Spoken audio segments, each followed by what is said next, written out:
Hello, football lovers. I greet you all. If it is your first time here on this channel, make sure you don't leave without using the subscribe button and the notification so you're notified next time I drop the video.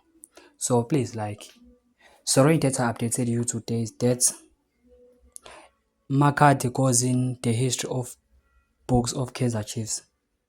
MC McCarthy said, "It's quite interesting.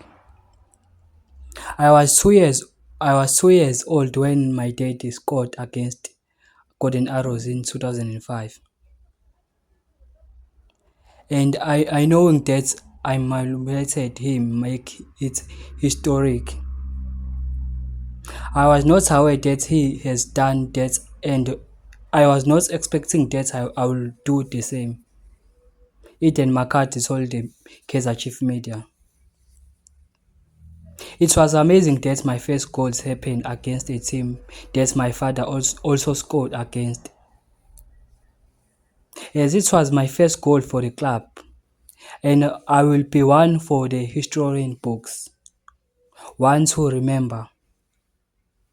It is also ironic that before the game, my dad sent the message and I said I should get on the score sheets.